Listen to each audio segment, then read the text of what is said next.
Hello students.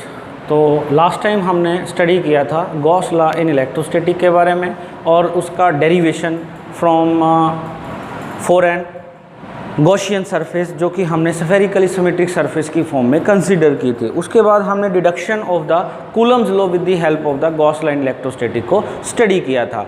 तो आज हम लोग स्टडी करने जा रहे हैं गॉस लॉ की कुछ प्रैक्टिकल एप्लीकेशन। जनरली हम लोग गॉस लॉ इन इलेक्ट्रोस्टैटिक का यूज़ किसी भी चार्ज बॉडी के कारण या किसी चार्ज डिस्ट्रीब्यूशन के कारण जो कि हमारा जनरली कंटिन्यूस चार्ज डिस्ट्रीब्यूशन की फॉर्म में होगा, उसके कारण हम इलेक्ट्रिक फील्ड इंटेंसिटी को कैलकुलेट करने में इसका यूज़ करते हैं। तो सबसे पहले हम यहाँ पर आज स्टडी करेंगे एक लाइन चार्ज के कारण इलेक्ट्रिक फील्ड इंटेंसिटी का डेरिवेशन।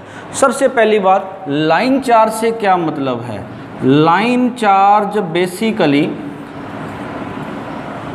एक ऐसी लीनियर बॉडी है या एक ऐसी रोड है जिसके ऊपर हमने कोई चार्ज को कंटिन्यूसली डिस्ट्रीब्यूट कर रखा है, जिसकी डायामीटर या विड्थ की जो वैल्यू हो वो उसकी लेंथ के कंपैरिजन में नेग्लिजिबल स्मॉल हो। या हम इसको ऐसे भी कह सकते हैं कि ऑब्जर्वेशन पॉइंट से डिस्टेंस के कंपैरिजन में अगर उस लीनियर बॉडी की जो थिकनेस है वो नेग्लिजिबल हो, then that can be considered as a line charge. मान लो हमारे पास ये एक लीनियर बॉडी है या एक लीनियर रोड है, इस रोड का डायामीटर जो है ये ऑब्जर्वेशन पॉइंट P से, जो कि इससे स्मॉल r के परपेंडिकुलर डिस्टेंस के ऊपर है, इस डिस्टेंस के कंपैरिजन में इसके डायामीटर या थिकनेस की वैल्यू नेग्लिजिबल स्मॉल हो, then this body can be considered as a linear body. और मान लो ये हमने एक infinitely long linear charge body को कंसीडर किया है जिसके लेंथ के अलोंग हमने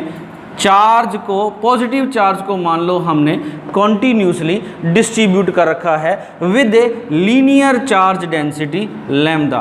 तो लैम्डा यहाँ पर क्या है? Linear charge density. Linear charge density का मतलब इलेक्ट्रिक चार्ज डिस्ट्रीब्यूटेड पर unit length along the line of this body. अब अगर हमें इस पॉइंट P के ऊपर फील्ड इंटेंसिटी कैलकुलेट करनी है तो हम लोग जनरली यूज़ करते हैं सुपरपोजिशन प्रिंसिपल का, जिसके अकॉर्डिंगली हम पूरे लाइन लीनियर चार्ज बॉडी को number of small linear elements के अंदर डिवाइड करेंगे। इंडिविजुअल एलिमेंट्स के कारण फील्ड इंटेंसिटी पॉइंट P पर कैलकुलेट करेंगे और सभी का वेक्टर सम कर लेंगे। उसके लिए मान लो P से हमने एक परपेंडिकुलर लाइन ड्रॉ की है PO। अब इस O को रीजन मान के इसके दोनों तरफ इक्वल डिस्टेंसेस पर, मान लो स्मॉल a डिस्टेंसेस के ऊपर हमने दो elements, linear small elements of the charge consider किए हैं जिनकी लेंथ है dl के जितनी। dl लेंथ के हमने दो एलिमेंट्स कंसीडर किए हैं on the either side of the foot of the perpendicular O from the observation point P, और ये दोनों इक्वल डिस्टेंस पर हैं, दोनों की लेंथ भी हमने सेम मानी है क्योंकि हम लीनियर चार्ज की बात कर रहे हैं along which the charge has been distributed uniformly with the uniform linear charge density lambda. तो इट मीन्स जब दोनों एलिमेंट्स की लेंथ सेम होगी, मान लो इस PQ एलिमेंट और RS एलिमेंट दोनों की लेंथ अगर सेम है तो इन दोनों के ऊपर जो चार्ज की वैल्यू होगी which is given by lambda into में dl, इसकी वैल्यू भी क्या आएगी? सेम आएगी। अब एक लाइन चार्ज के कारण या एक लीनियर चार्ज एलिमेंट के कारण electric field intensity at point P, क्योंकि हमने पहले डराइव किया था कि ये जो लीनियर चार्ज एलिमेंट है इसकी लेंथ हम इनफाइनाइटली स्मॉल लेंगे ताकि ये एक पॉइंट चार्ज की तरह बिहेव करे। तो इसके कारण जो फील्ड इंटेंसिटी होगी वो पॉइंट P को ज्वाइन करने वाली लाइन के अलोंग एंड एक्टिंग आउटवर्ड, मतलब रेडियली आउटवर्ड आएगी इस डायरेक्शन में। पहले के कारण DE1, इस दूसरे एलिमेंट के कारण भी फील्ड इंटेंसिटी जो होगी वो इस डायरेक्शन में आएगी। ये है मान लो DE2। क्योंकि ये दोनों इक्वल डिस्टेंस A पर है तो ये एंगल दोनों के साथ जो बनेगा थीटा थीटा, ये भी दोनों के साथ क्या बनेगा? सेम एंगल बनेगा। तो अगर मैं यहाँ पर एक पैरेलल लाइन ड्रॉ करता हूँ, अब दूसरी बात, पॉइंट PQ एलिमेंट से और RS एलिमेंट दोनों से इक्वल डिस्टेंस पर है, चार्ज दोनों का सेम है, इसलिए इन दोनों के कारण DE1 और DE2 फील्ड इंटेंसिटी की वैल्यू भी सेम आएगी। तो it means field intensity same है, बस डायरेक्शन डिफरेंट है। अब क्योंकि ये परपेंडिकुलर बाइसेक्टर पे लाई कर रहा है इस PR के ऊपर, तो इट मीन्स दोनों के साथ जो एंगल बनेगा वो थीटा थीटा सेम बनेगा। अगर ये एंगल थीटा है तो ये वाला एंगल जो बनेगा वो 90 माइनस थीटा होगा। अगर मैं DE2 को दो कंपोनेंट्स में रिजॉल्व करता हूँ, DE2 को दो कंपोनेंट्स में रिजॉल्व करता हूँ, इस लाइन को अगर हम आगे बढ़ाएं तो ये एंगल और ये एंगल इक्वल होंगे, सिमिलरली ये दोनों एंगल भी सेम होंगे, वर्टिकली अपोजिट एंगल ले रहा हूँ। DE2 को दो कंपोनेंट में रिजॉल्व करो, DE2 cos थीटा, जिस लाइन के साथ एंगल बन रहा है उसके अलोंग cos थीटा वाला कंपोनेंट, और उसके perpendicular DE2 sin theta. Similarly DE1 को हम दो कंपोनेंट्स में रिजॉल्व करेंगे, DE1 cos थीटा और DE1 sin थीटा। तो यहाँ पर हम देखें DE1 sin theta, DE2 sin theta, दोनों की लाइन ऑफ एक्शन सेम है पर डायरेक्शन है अपोजिट, मतलब ये दोनों एक दूसरे से कैंसिल आउट हो जाएंगे। पर जो cos थीटा वाले कंपोनेंट है वो आपस में ऐड हो जाएंगे क्योंकि दोनों की डायरेक्शन सेम है। कैंसिल आउट इसलिए क्योंकि दोनों का मैग्नीट्यूड भी क्या है, सेम है। तो इट मीन्स किसी भी पॉइंट के ऊपर डिफरेंट एलिमेंट्स के कारण जो फील्ड इंटेंसिटी होगी वो पेयर्स में इन साइन थीटा वाले कंपोनेंट्स को तो कैंसिल करेंगे, सिर्फ कॉस थीटा वाले कंपोनेंट ही यहाँ पर बचेंगे, जिसके कारण पॉइंट P के ऊपर इन दोनों के कारण जो नेट फील्ड इंटेंसिटी बनेगी वो रेडियली आउटवर्ड ही रहेगी। तो इस कॉन्सेप्ट का हम यहाँ पर यूज करने जा रहे हैं। मतलब ये हुआ कि अगर हम एक लाइन चार्ज के कारण पॉइंट P पर फील्ड इंटेंसिटी निकालना हो तो हम उसको नंबर ऑफ एलिमेंट्स में डिवाइड करेंगे, और वो एलिमेंट्स जो होंगे जो पॉइंट P से जो आप परपेंडिकुलर ड्रॉ करेंगे उस परपेंडिकुलर के फुट से दोनों तरफ इक्वल डिस्टेंसेस पर जो एलिमेंट्स होंगे वो पेयर्स में एक दूसरे के साइन थीटा वाले कंपोनेंट तो कैंसिल कर देंगे। मतलब एलिमेंट की लाइन की लेंथ या लीनियर बॉडी की लेंथ के अलोंग जो कंपोनेंट है वो तो आपस में कैंसिल हो जाएंगे और उसके जो परपेंडिकुलर कंपोनेंट है वो आपस में ऐड हो जाएंगे। सभी एलिमेंट्स के लिए इस तरह का रिजल्ट हमारे पास ऑब्टेन्ड होगा। तो इसका मतलब नेट फील्ड इंटेंसिटी हमारे पास रेडियली आउटवर्ड ही ऑब्टेन्ड होगी। तो कंक्लूजन हमारे पास ये आ रहा है अभी तक के स्टडी का कि हमारे पास अगर लीनियर चार्ज बॉडी दी जाए तो उसके कारण पॉइंट P पर जो फील्ड इंटेंसिटी होगा वो अलोंग द रेडियस या रेडियली आउटवर्ड होगा, दोनों को ज्वाइन करने वाली है। उससे जो फुट ऑफ द परपेंडिकुलर कोई परपेंडिकुलर ड्रॉ करोगे उस परपेंडिकुलर के अलोंग एंड एक्टिंग आउटवर्ड होगा। अब इस कॉन्सेप्ट का हम लोग यूज करेंगे with the help of the Gauss law in electrostatic. तो मान लो हमारे पास एक इनफाइनाइटली लॉन्ग लाइन चार्ज है जिसकी लेंथ के अलोंग हमने चार्ज को यूनिफॉर्मली डिस्ट्रीब्यूट किया है with a linear charge density lambda. Infinite का मतलब इसके एंड जो हैं वो इनफाइनाइट पर लाई कर रहे हैं, ताकि एंड के कारण पॉइंट P के ऊपर इफेक्ट हम कंसीडर नहीं करेंगे। P एक ऑब्जर्वेशन पॉइंट है which is at a perpendicular distance small r from the given line charge at which we have to find out the electric field intensity। हमने Gauss line electrostatic को apply करना है, तो Gauss line electrostatic को apply करने के लिए हमें सबसे पहले एक क्लोज सरफेस इमेजिन करनी पड़ेगी जिसको आप गॉसियन सरफेस कहेंगे, और सरफेस ऐसी होनी चाहिए जिसके ऊपर इलेक्ट्रिक फील्ड जो हो वो सिमेट्रिकल हो। अब इस केस में जो इलेक्ट्रिक फील्ड आ रहा है वो रेडियली आउटवर्ड आ रहा है, मतलब एक तरह से सिलेंड्रिकली सिमेट्रिक होगा। इसलिए यहाँ पर जो गॉसियन सरफेस आप इमेजिन करेंगे वो एक सिलेंड्रिकल सरफेस की फॉर्म में कंसीडर करनी है, पहली बात। दूसरी बात, गॉस लॉ को अप्लाई करते हुए ये ध्यान रखना है, पहला तो ये ध्यान रखना है एक क्लोज सरफेस ऐसी माननी है जिसके डिफरेंट पॉइंट्स के ऊपर इलेक्ट्रिक फील्ड इंटेंसिटी जो वो सिमेट्रिकल हो, मतलब फील्ड इंटेंसिटी का मैग्नीट्यूड सेम हो और उसका एरिया वेक्टर के साथ जो एंगल बने उसकी वैल्यू भी क्या हो, सेम हो। या तो पूरी सरफेस के ऊपर, अगर ऐसा नहीं होता तो हम उसको सरफेस के 2 या 3 पार्ट्स में डिवाइड कर सकें जिनके ऊपर फील्ड इंटेंसिटी की ये वैल्यू सिमेट्रिकल हो, पहली बात। दूसरी बात, सरफेस का साइज ऐसा सिलेक्ट करना है ताकि जिस पॉइंट पर हमें फील्ड इंटेंसिटी फाइंड आउट करनी है वो पॉइंट उस सरफेस के ऊपर लाई करे या उस सरफेस में से पास आउट हो, क्योंकि हमें सरफेस के ऊपर फील्ड इंटेंसिटी मिलेगा तो पॉइंट अगर हमारा वहां पर लाई करेगा तो उससे हमारे पास उस ऑब्जर्वेशन पॉइंट के ऊपर फील्ड इंटेंसिटी की वैल्यू ऑब्टेन्ड हो जाएगी। अब हमने r डिस्टेंस के ऊपर ऑब्जर्वेशन पॉइंट है P, तो यहां पर हमें फील्ड इंटेंसिटी को डेराइव करना है।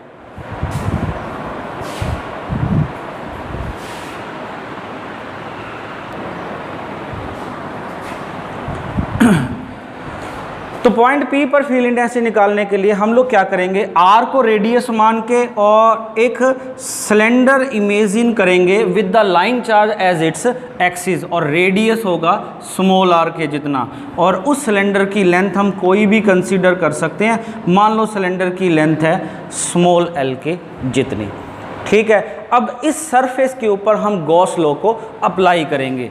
सो अप्लाइंग द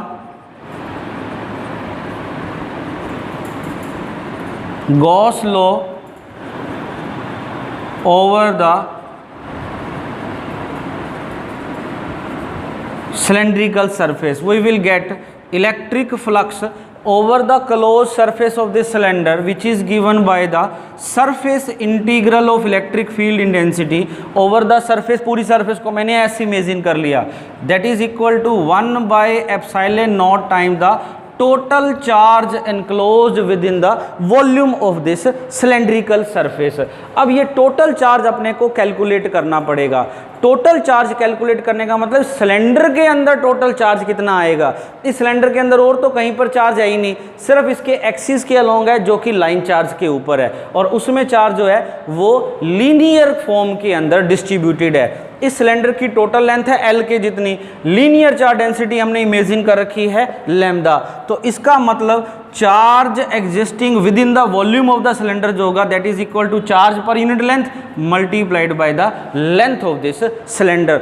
सिलेंडर से बाहर जो भी चार्ज एग्जिस्ट करेगा that will not contribute towards the electric flux through that close surface. ये तो बात होगी राइट हैंड साइड की। अब लेफ्ट हैंड साइड की बात करते हैं। Means now we have to find out the surface integral of electric field intensity over the close surface of this cylinder. तो इस सिलेंडर के टोटल सरफेस के अंदर हम तीन सरफेसेस को कंसीडर कर सकते हैं, एक कर्व्ड सरफेस और दो उसके एंड फेसेस। अगर हम फील्ड इंटेंसिटी की बात करते हैं तो फील्ड इंटेंसिटी की डायरेक्शन जो अभी मैंने प्रूव किया था, इस लाइन चार्ज के कारण फील्ड इंटेंसिटी की जो डायरेक्शन है वो रेडियली आउटवर्ड होगी।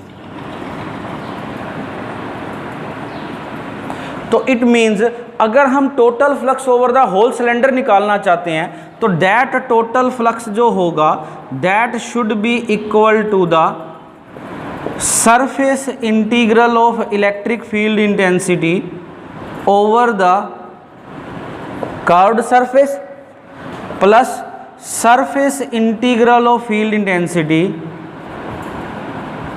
Over the end faces. अब कर्व्ड सरफेस के लिए कर्व्ड सरफेसेस के लिए फील्ड इंटेंसिटी रेडियली आउटवर्ड है, और अगर मैं यहाँ पर एरिया वेक्टर इमेजिन करता हूँ तो एरिया वेक्टर की डायरेक्शन भी सरफेस के परपेंडिकुलर एंड आउटवर्ड, मतलब वो भी रेडियस के लॉन्ग एंड आउटवर्ड। तो E और DS की डायरेक्शन क्या होगी, सेम होगी। मतलब कर्व्ड सरफेस के लिए E और DS जो हैं both act radially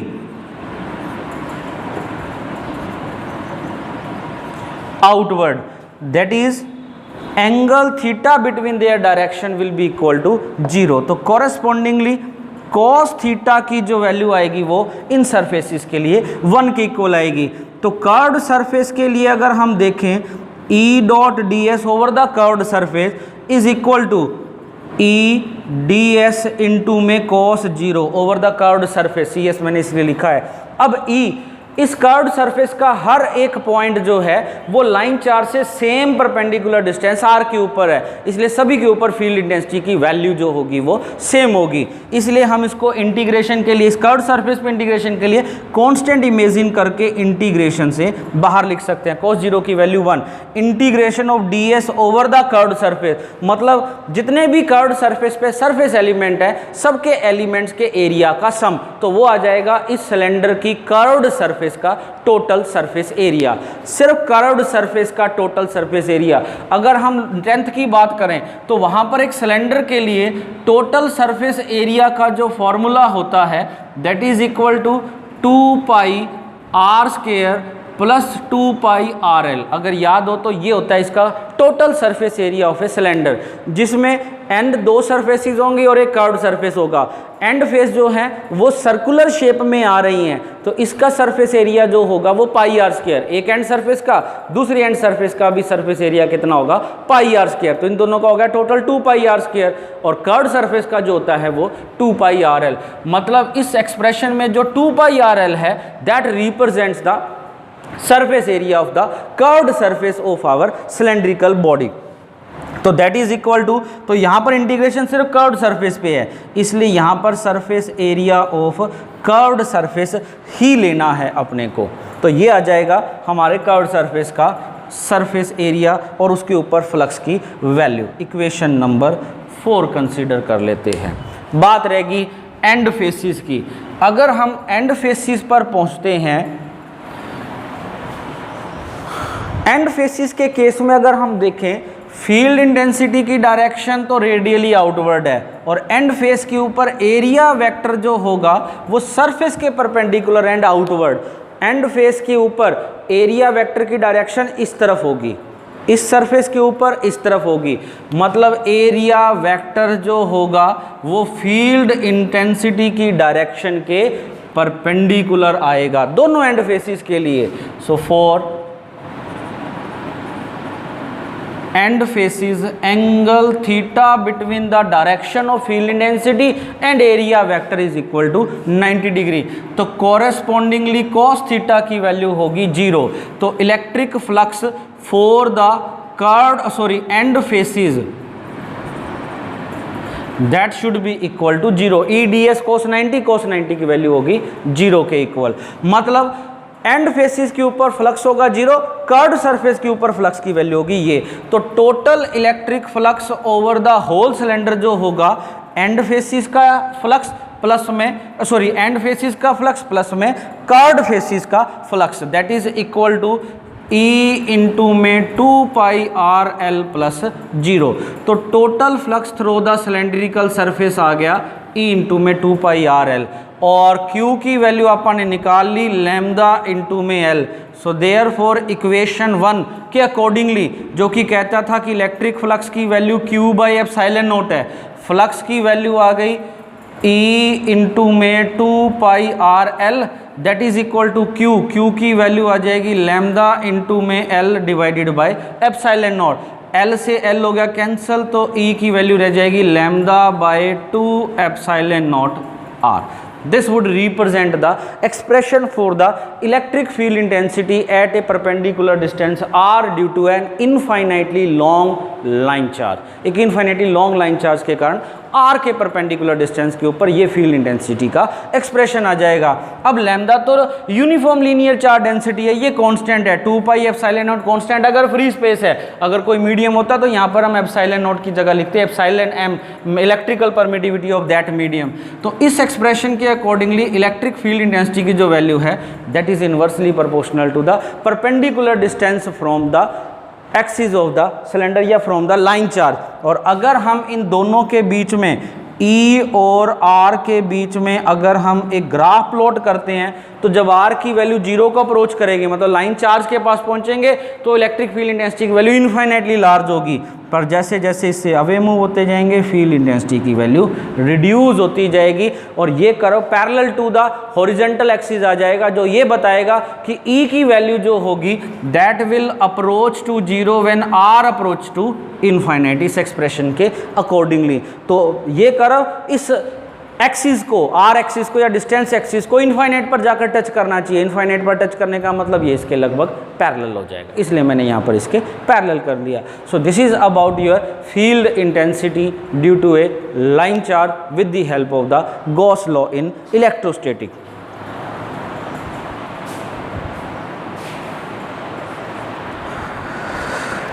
Next we will study about the another application, that is the electric field intensity due to a spherical shell।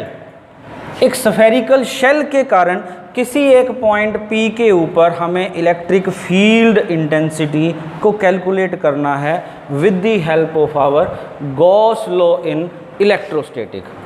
अब यहाँ पर क्वेश्चन अराइज होता है, सफ़ियर तो सुना हुआ है, स्फेरिकल शेल से क्या मतलब है।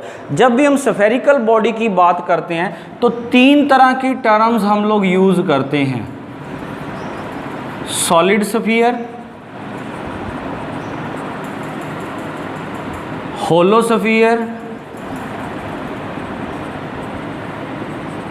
And spherical shell.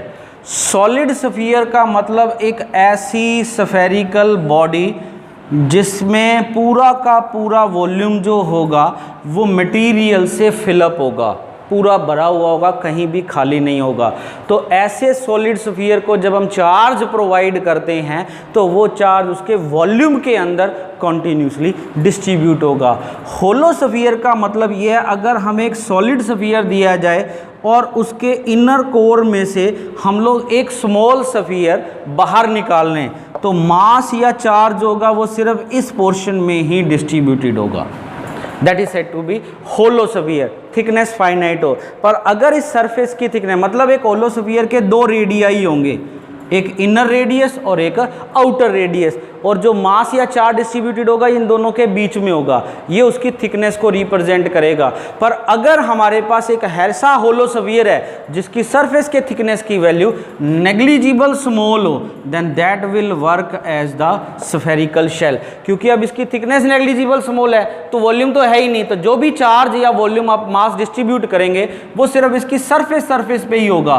तो शेल के केस में अगर हम कोई भी चार्ज प्रोवाइड करते हैं तो वो सिर्फ उसकी सरफेस पे ही डिस्ट्रीब्यूट होगा। So this would represent an example of the surface charge distribution, क्योंकि सरफेस पे कॉन्टिन्यूसली डिस्ट्रीब्यूट होगा।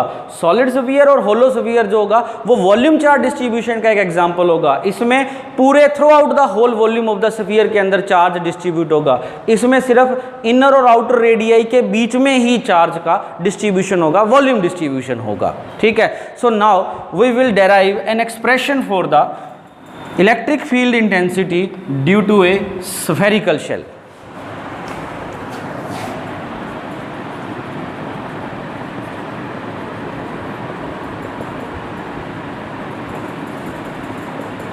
Electric field intensity due to a spherical shell. For that, first of all, consider a spherical shell with center O and radius capital R से। ठीक है, और मान लो हमने इसकी आउटर सरफेस के ऊपर कोई एक चार्ज प्लस Q है जिसको हमने इसकी आउटर सरफेस के ऊपर कॉन्टीन्यूसली या यूनिफॉर्मली डिस्ट्रीब्यूट कर दिया है with a surface charge density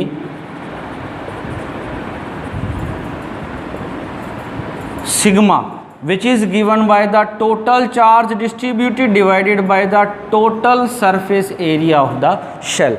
अब एक पॉइंट P है जिसके ऊपर हमें इलेक्ट्रिक फील्ड इंटेंसिटी कैलकुलेट करनी है due to the charge on this spherical shell. अब पॉइंट P की जो लोकेशन है वो 3 डिफरेंट रीजन में एग्जिस्ट कर सकती है, जिसके कॉरेस्पॉन्डिंगली हम लोग इस इलेक्ट्रिक फील्ड इंटेंसिटी को 3 डिफरेंट वेज में या 3 डिफरेंट पोजीशंस पे कैलकुलेट करेंगे। पहले, अगर point P outside the shell exist कर रहा है तो first we will discuss about the case number 1। if the point P lies outside the shell, इसका मतलब पॉइंट P जो कि शेल के सेंटर से स्मॉल r के डिस्टेंस के ऊपर है वहाँ पर इलेक्ट्रिक फील्ड इंटेंसिटी कैलकुलेट करनी है। मतलब स्मॉल r की value greater than the radius of the spherical shell है। तो इस केस में अप्लाइंग द, सबसे पहले हमें गॉस थ्योरम अप्लाई करनी है। गॉस थ्योरम अप्लाई करने के लिए हमें गॉसियन सरफेस इमेजिन करनी पड़ेगी, क्योंकि ये स्फेरिकल चार्ज है, स्फेरिकल बॉडी है, तो इसके कारण जो चार्ज होगा वो स्फेरिकल सिमेट्रिक होगा। इसलिए इस केस में हम लोग जो गॉसियन सरफेस इमेजिन करेंगे that will be in the shape of a sphere. So और दूसरी कंडीशन कि जिस पॉइंट पर फील्ड इंटेंसिटी निकालनी है गॉसियन सरफेस उस पॉइंट में से पास आउट होना चाहिए। So with O as the centre and small as the radius imagine a spherical surface S dash. अब इस S डैश के ऊपर गॉसियन थ्योरम अप्लाई करो। Gauss theorem over the spherical surface S dash, जिसके accordingly total electric flux over the surface S dash, which is given by the surface integral of field intensity over the surface S dash, and that is equal to 1 by epsilon naught times the total charge enclosed within the volume of that spherical surface S dash. अब ये पूरा का पूरा shell जो है, जो अपने को प्रोवाइडेड है, वो पूरा शेल हमारे एस डैश के अंदर इनक्लोज हो रहा है, तो इसका सारा चार्ज इसके अंदर इनक्लोज हो रहा है। तो गॉस लॉ की स्टेटमेंट के अकॉर्डिंगली चार्ज टोटल कंसीडर करना है इररिस्पेक्टिव ऑफ इट्स लोकेशन या it's distribution with in the body, मतलब उसकी पोजीशन लोकेशन कोई मायने नहीं रखती, हमें सिर्फ टोटल चार्ज लेना है। और पूरा शेल आ रहा है तो शेल का टोटल चार्ज इसके अंदर इंक्लूड होगा, और शेल पे टोटल चार्ज हमने इमेजिन कर रखा है स्मॉल क्यू, तो equal to small q by epsilon naught. अब इसके कारण इस एस डैश की सरफेस के ऊपर जो फील्ड इंटेंसिटी होगी वो रेडियली आउटवर्ड होगी, और अगर मैं यहाँ पर एक एरियल एलिमेंट मानता हूँ तो उसके एरिया वेक्टर की डायरेक्शन भी रेडियली आउटवर्ड होगी, तो दोनों की डायरेक्शन रेडियली आउटवर्ड, तो एंगल थीटा की value between E and D S जो होगी वो 0 के इक्वल होगी। So integration of E D S cos 0 q by epsilon naught के equal over the surface S dash. अब सरफेस एस डैश जो है उसके हर एक पॉइंट के ऊपर फील्ड इंटेंसिटी की वैल्यू सेम आएगी, क्योंकि ये spherically symmetric surface electric field को प्रोड्यूस करेगा, तो स्फीयर की सरफेस के हर एक पॉइंट के ऊपर फील्ड इंटेंसिटी सेम है, इसलिए उसको इंटीग्रेशन से बाहर लिख सकते हैं, क्योंकि ये कांस्टेंट की तरह इस इंटीग्रेशन के लिए बिहेव करेगा। तो that is equal to q by epsilon naught. Integration of ds का मतलब इस outer spherical surface s dash के ऊपर जितने भी सरफेस एलिमेंट हैं सबके सरफेस एरिया का sum, that is equal to total surface area of the whole shell, जिसकी वैल्यू 4 पाई आर स्क्वायर के इक्वल होगी।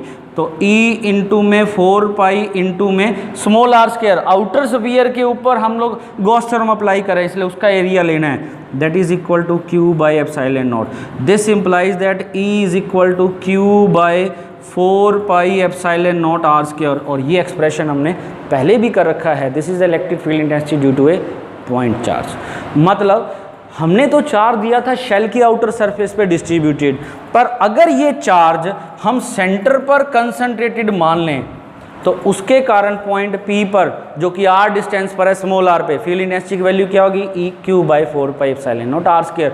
मतलब अगर एक स्फेरिकल शेल के कारण एक ऐसे पॉइंट पर जो कि उससे बाहर लाई कर रहा है फील्ड इंटेंसिटी कैलकुलेट करते हैं, तो उस फील्ड इंटेंसिटी की वैल्यू वैसी आ रही है जैसे सारा चार्ज उसके सेंटर पर कंसंट्रेटेड हो, मतलब एक स्फेरिकल शेल के ऊपर चार्ज डिस्ट्रीब्यूटर इस तरह से बिहेव करेगा as if it is concentrated at the centre, and this is known as the shell theorem. मतलब अगर हम एक शेल को के इलेक्ट्रिक इफेक्ट को स्टडी करना है तो अगर पूरे चार्ज को उसके सेंटर पर कंसंट्रेटेड मान के कैलकुलेशंस की जाए तो रिजल्ट वही आएंगे जो actual distribution of the surface of the sphere के लिए हमारे पास ऑब्टेन्ड होगा। This is known as the shell theorem.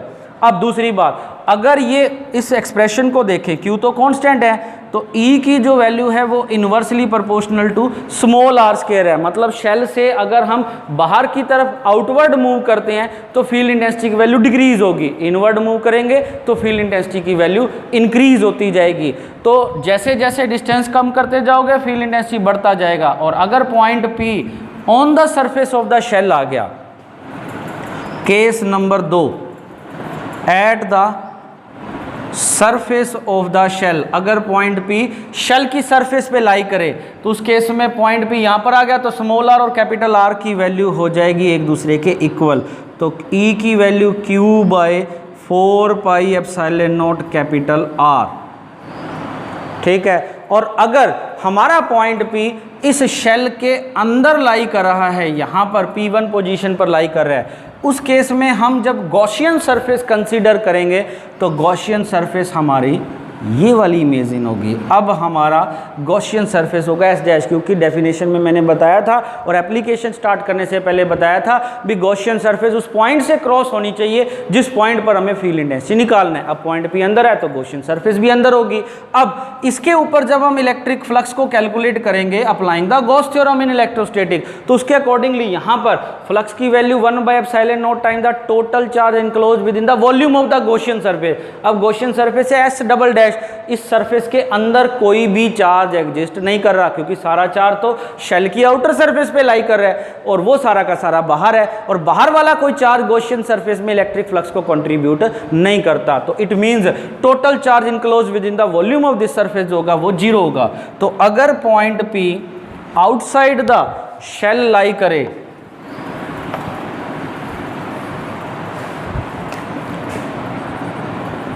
if the point P, case number 3, if the point P lies inside the shell, in that condition flux is equal to integration of E dot ds over the surface S double dash। ये पहले imagine करना है, let the point P lies at the inside the shell such that small r is less than the capital R। Now imagine a Gaussian spherical surface S dash with center O and radius small r। अब इसके ऊपर Gauss theorem apply करने पर हमारे पास ये result आएगा 1/ε0 times into में 0, क्योंकि net charge enclose with in the volume of the S dash जो होगा वो 0 होगा। सारा चार्ज आउटर स्फेरिकल शेल के ऊपर है, उसके अंदर कोई भी चार्ज नहीं है, इसलिए फ्लक्स की वैल्यू 0, तो इलेक्ट्रिक फील्ड इंटेंसिटी की वैल्यू भी क्या होगी 0। मतलब ये हुआ कि अंदर फील्ड इंटेंसिटी 0 होगा, शेल के अंदर हर एक पॉइंट पर फील्ड इंटेंसिटी की वैल्यू 0 होगी। शेल के बाहर फील्ड इंटेंसिटी की वैल्यू ऐसी होगी जैसे सारा चार्ज सेंटर पर कंसंट्रेटेड हो, इस तरह से बिहेव होगा। एक्चुअल में कंसंट्रेटेड है नहीं, और उस ई की value universally proportional to R square है, और आर की वैल्यू बढ़ने पर इसकी वैल्यू जो होगी वो डिक्रीज होती चली जाएगी। तो अगर हम एक ग्राफ प्लॉट करते हैं between the electric field intensity and distance from the centre of the spherical shell, तो सेंटर ऑफ शेल के ऊपर आर की वैल्यू जब 0 होगी, फील्ड इंटेंसिटी 0 तब तक 0 रहेगी जब तक आर की वैल्यू कैपिटल आर के इक्वल ना हो जाए, तब तक फील्ड इंटेंसिटी की वैल्यू रहेगी 0। और जैसे ही हम इससे बाहर जाएंगे फील्ड इंटेंसिटी की वैल्यू बन जाएगी, यहाँ सरफेस के ऊपर फील्ड इंटेंसिटी की वैल्यू होगी मैक्सिमम, जो कि होगी Q/4πε0 capital R square, sorry. और उससे आउटवर्ड मूव करते फॉर्मूला ये अप्लाई होगा, आर बढ़ते फील्ड इंटेंसिटी की वैल्यू पैराबोलिकली डिक्रीज होगी। तो दिस इज द, और पैरेलल हो जाएगा graph. So this graph represent the variation in the field intensity due to the distance with respect to the distance from the centre of a charge spherical shell. ये graph कई बार 1 या 2 number में पूछ लिया जाता है, और इसकी एक्सप्लेनेशन, तो इसको ध्यान रखना कब कौन सा कहाँ फॉर्मूला अप्लाई होगा। And that's all about the second application of the Gauss line electrostatic, that is field intensity due to a charge spherical shell. तीनों cases inside, outside or on the surface of the shell, and that's all about today's lecture.